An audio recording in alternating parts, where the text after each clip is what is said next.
What's happening right now in Cleveland is absolutely unprecedented. And if you care about the future of Shedeur Sanders, about the direction of the Browns franchise, or about one of the most dramatic organizational shakeups we've seen in recent NFL history, you need to pay attention to every single word of what I'm about to tell you. But before we dive into this absolute chaos that's unfolding in real time, welcome to DR Reports, and I need to be completely honest with you about something. We are on a mission to hit 1,000 subscribers, and we cannot do it without your help.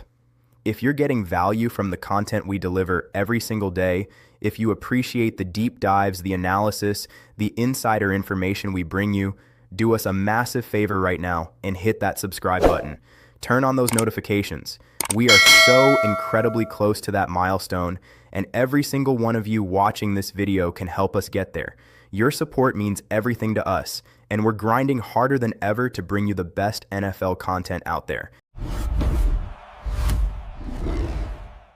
Now, let's get into this story, because what's happening in Cleveland right now is going to change everything. Tommy Rees is gone. The offensive coordinator who was supposed to be the mastermind behind Shedeur Sanders' development, the architect of Cleveland's offensive renaissance, the guy who was brought in with so much fanfare and expectation, is officially out. He's packing his bags and heading to Atlanta to reunite with Kevin Stefanski, who just landed the Falcons' head coaching job. And this isn't just some routine coordinator shuffle that happens every offseason. This is a complete and total restructuring of the Cleveland Browns organization happening at breakneck speed, and the implications for Shedeur Sanders' future are massive. Ian Rapoport broke this story, and when Rapoport reports something, you know it's legitimate. According to his sources, the Atlanta Falcons are bringing in Tommy Rees as their new offensive coordinator under Kevin Stefanski's regime. Rees was apparently highly regarded within the Browns organization, but when Stefanski got offered the Atlanta job, Rees decided to follow him south. And now Cleveland finds itself in the market for not just a new offensive coordinator, but an entirely new coaching staff from top to bottom.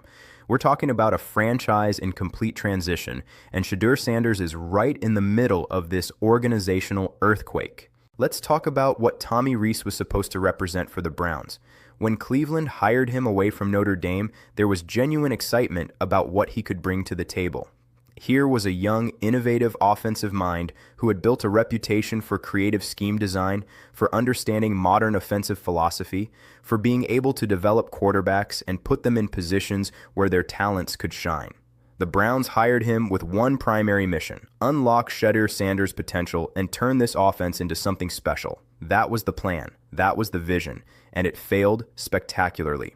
The Browns' offense last season was an absolute train wreck. Shedeur Sanders spent most of his rookie year running for his life behind an offensive line that couldn't block a light breeze. The play calling was predictable and stale. The scheme didn't create easy completions or get playmakers into space where they could actually make plays. The run game was virtually non-existent, and while some of that absolutely falls on the players, particularly those offensive linemen who we now know were actively sabotaging Sanders, a significant portion of the blame has to land squarely on Tommy Rees' shoulders.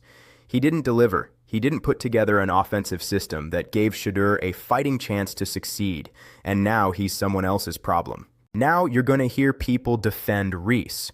You're going to hear analysts say that he was well respected in Cleveland, that the organization thought highly of him, that he's only leaving because of his relationship with Stefanski and the opportunity to follow him to Atlanta. And sure, there's some truth to that narrative. Rees and Stefanski clearly have a working relationship and some level of professional chemistry. When Stefanski landed the Atlanta gig, it made sense from a continuity standpoint that he'd want to bring along someone familiar with his philosophy. But here's the reality check. If Tommy Rees had actually done an outstanding job in Cleveland, if he had transformed the Browns' offense into a top 10 unit, if he had proven beyond any doubt that he could develop Shedeur Sanders into a legitimate franchise quarterback, do you honestly believe the Browns would have just shrugged their shoulders and let him walk away without putting up a fight? Absolutely not. They would have made it extremely difficult for him to leave. They would have countered with more money, more authority, more control over the offense. The fact that he's leaving and Cleveland seems perfectly fine with it tells you everything you need to know about how his tenure was actually viewed internally. And honestly, from a Browns perspective, good riddance. Because if we're being completely real about the situation, Tommy Rees was part of the problem last season. Whether through incompetence or poor system design or just being in over his head, he failed to create an offensive environment where Shedeur Sanders could thrive. The play designs were uninspired, the protection schemes were inadequate, the route concepts didn't generate separation for receivers. And Sanders, despite possessing elite accuracy, remarkable poise for a rookie, and exceptional football intelligence, looked like he was fighting an uphill battle every single Sunday. That's on coaching. That's on scheme. That's on Tommy Rees. So Cleveland is starting completely fresh.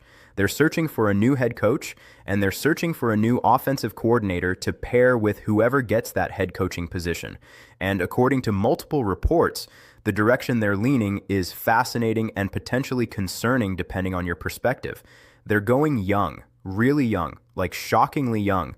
The Schultz report is indicating that Jaguars offensive coordinator Grant Udinski and Browns passing game coordinator Nate Skillhouse are both finalists for the head coaching vacancy. These are guys who, in most conventional hiring cycles, would probably be considered a year or two away from being truly ready for head coaching responsibilities. But Cleveland is apparently willing to take that gamble. Grant Udinski is 30 years old. Let that sink in for a moment. 30. He's been an offensive coordinator in the NFL for exactly one season with the Jaguars. Before that, he was a quarterback's coach. By all accounts, he's brilliant. People around the league call him an offensive genius. He has innovative ideas about scheme and play design. He represents the new generation of offensive thinking, but he has precisely zero head coaching experience. Nate Skillhouse has even less on his resume. He's been a passing game coordinator, which is essentially an elevated assistant coach position. He's never called plays as a coordinator. He's never run an entire side of the ball. These are coaching prospects with enormous potential, but very limited actual experience at the highest levels of responsibility. Is there upside to hiring young coaches? Absolutely, and we've seen it work in recent NFL history. Young coaches tend to be more connected to modern offensive philosophies. They understand analytics. They know how to design creative concepts that exploit defensive weaknesses. They communicate effectively with younger players because they're closer to that generation themselves. They're not trapped in outdated thinking about how offense should be run. They're willing to take calculated risks, to experiment, to push boundaries. And in today's NFL, where scoring 30 points is basically the baseline for competitive football, having an innovative offensive mind-calling plays can be the difference between being a wildcard team and being a legitimate Super Bowl contender. But the risk is equally massive. Being an NFL head coach requires so much more than just understanding X's and O's. It's about leadership under intense pressure. It's about managing a 53-man roster with diverse personalities and egos. It's about coordinating with a front office on personnel decisions. It's about handling a media environment that can be brutally unforgiving.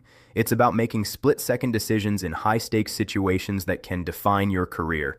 It's about commanding respect from veteran players who have been in the league longer than you've been coaching professionally. Can a 30-year-old handle all of that?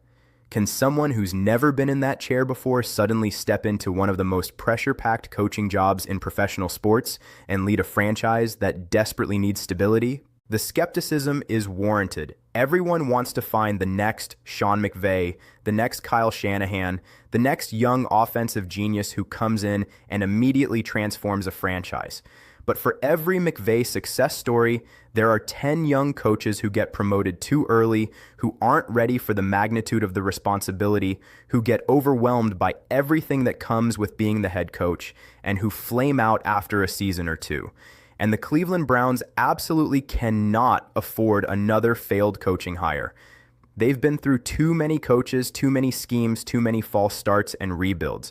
What they need desperately is stability. They need someone who can establish a culture and actually maintain it.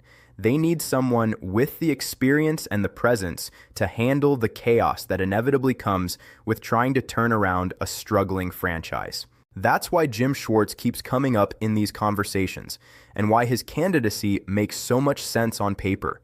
Yes, some people are down on him because of what happened in Detroit over a decade ago. Yes, some people think he's too old school, too conservative in his approach, not innovative enough for modern NFL offense. But here's what Jim Schwartz brings that these young candidates don't: proven leadership, accountability, respect throughout the league, and a track record of running elite defenses. The Browns' defense under Schwartz this past season was one of the best units in the entire NFL. Players loved playing for him. Myles Garrett, who is unquestionably the best player on the Cleveland roster, has publicly stated he wants Schwartz as the head coach. That kind of endorsement from your franchise player should carry significant weight. Mike Martz, the legendary offensive mind who coached the greatest show on turf in St. Louis, weighed in on this situation recently, and his perspective is really worth considering. Martz was asked about the current head coaching vacancies around the league, and he said something fascinating. He said if he were offered all 6 of the open head coaching jobs right now, he would choose Cleveland without hesitation. Why? Because the Browns are hungry to win. Because the challenge of changing an organizational culture appeals to him. Because he believes the quarterback situation, which has plagued Cleveland for decades, can actually be solved this time. And here's what should really grab your attention. When Martz was asked which candidate he would vote for if he were making the decision, he said Jim Schwartz without hesitation. He talked about Schwartz's leadership qualities, about how his players consistently play hard for him, about how the details are coached properly under his watch, about his high football acumen on both sides of the ball. This is Mike Martz talking, a guy who's been around professional football for decades, who's won championships, who knows exactly what it takes to build a winning program. And he's saying Jim Schwartz is the right choice for Cleveland. That endorsement should mean something. But apparently, the Browns are leaning toward the young, offensive-minded route. They want someone who can develop Shedeur Sanders specifically. They want fresh perspectives and modern thinking. And if that's genuinely the direction they've decided to go, then fine. But they absolutely have to make sure they surround that young, inexperienced head coach with veteran coordinators who can help him navigate the challenges that are coming. Because if you're going to hire a 30-year-old who's never been a head coach before, you better have experienced coaches around him who can provide guidance and stability. Which brings everything back to Shedeur Sanders, because ultimately this entire discussion is about him and his future. What does all of this organizational chaos mean for his development? In the short term, it means uncertainty and transition. It means he's going to have to learn a completely new offensive system for the second consecutive year. It means building chemistry with a new offensive coordinator and possibly a new head coach. It means another offseason full of questions about whether he's the long-term answer at quarterback. That's not ideal for a young quarterback trying to establish himself in this league. But in the long term, this could actually be exactly what Shedeur needs. Tommy Rees wasn't getting it done. The system wasn't working. The play calling was problematic. The entire offensive philosophy was flawed.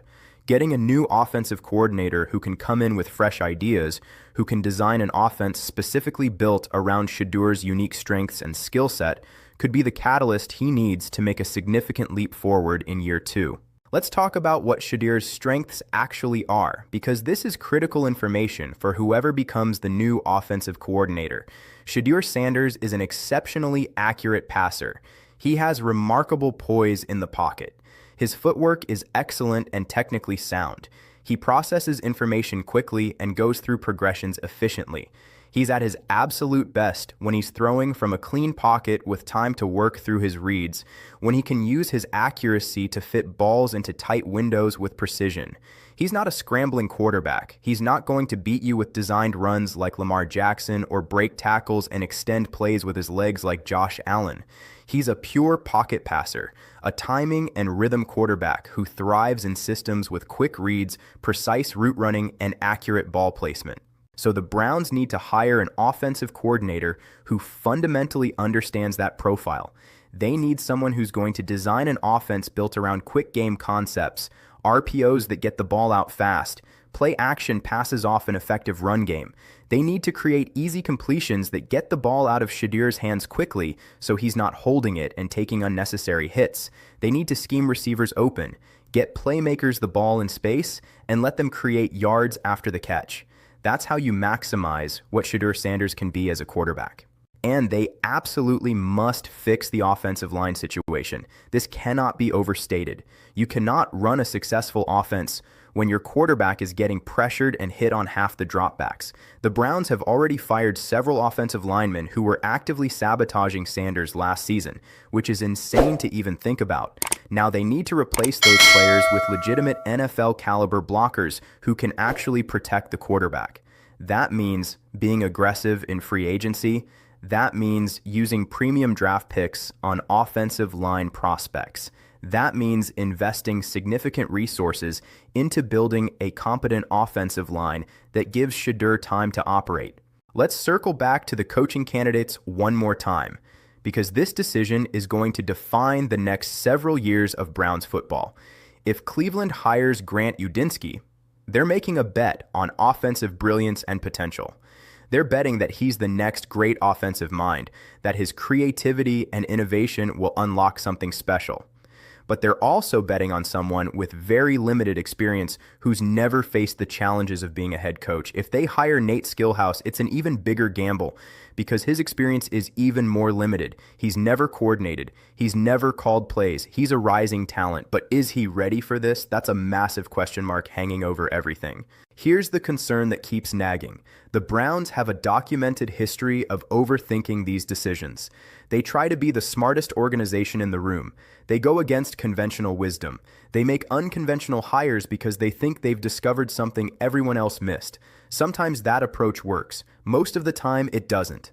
And right now, with Shedeur Sanders entering a crucial second year, with the roster in transition, with the offensive line being rebuilt, with so much uncertainty everywhere, is this really the moment to take a massive gamble on an unproven first-time head coach? The safer, more logical play is bringing in someone like Schwartz, who's been there before, who's learned from past mistakes, who commands respect, who can establish culture and stability while hiring a brilliant offensive coordinator to actually run that side of the ball. But if the reports are accurate and Cleveland is genuinely leaning toward Udinski or Skillhouse, then they better make absolutely certain they pair that young head coach with an experienced, proven offensive coordinator. Someone like Shane Steichen, who developed Jalen Hurts in Philadelphia, someone like Eric Bieniemy, who orchestrated the Chiefs' offense for years, someone like Brian DeBole, if he becomes available. You need someone with a legitimate track record, someone who's coordinated at the highest level, someone who can guide Shedeur Sanders through his development. Meanwhile, Atlanta is getting Tommy Rees, and Falcons fans are not exactly thrilled about it. They're looking at his track record in Cleveland, which was objectively not good, and they're wondering why Kevin Stefanski would want to bring him along to Atlanta. Honestly, their skepticism is completely justified. Rees did not perform well in Cleveland. The Browns' offense struggled under his leadership, and now he's supposed to fix Atlanta's offensive issues? That's going to be an interesting situation to monitor, but it's Atlanta's problem now. For Cleveland, this is a clean slate, a fresh start, a chance to rebuild the offensive coaching infrastructure from the ground up. And while there's undeniable risk in any coaching change, there's also genuine opportunity here. This is Cleveland's chance to get it right, to hire the right people, to build the right system, to finally put Shedeur Sanders in position to reach his ceiling as a quarterback. Mike Martz said something in his interview that really resonates. He said if he were the Browns head coach, he believes he could solve the quarterback problem that's haunted Cleveland for decades. And when pressed on how he'd do it, he said, you just need to pick the right guy, and maybe they already have him in Shedeur Sanders. That's the critical question hanging over everything, isn't it? Is Shedeur Sanders the franchise quarterback Cleveland has been desperately searching for since they came back into the league? The answer is yes, he can be. He has all the tools. The accuracy is there, the intelligence is there, the poise is there, the work ethic is there. But he absolutely must be placed in the right situation to succeed. He needs a competent offensive line that can actually protect him. He needs an innovative coordinator who designs plays that maximize his strengths and minimize his limitations. He needs legitimate playmakers around him who can win one-on-one matchups and create after the catch. And he needs organizational stability, a coaching staff that's going to be there for multiple years, a system he can master over time rather than learning something completely new every offseason. The Cleveland Browns are standing at a crossroads right now. The decisions they make over the next few weeks are going to determine the trajectory of this franchise for years to come. They can either get this right and build a foundation for sustained success, or they can mess it up again and waste another year of Shedeur Sanders' career and development. The coaches they hire, the players they bring in through free agency and the draft, the systems they implement, all of it matters. All of it will determine whether Shedeur becomes the franchise quarterback Cleveland has been searching for, or whether he becomes another what-if story, another talented young quarterback whose career was derailed by organizational dysfunction and instability.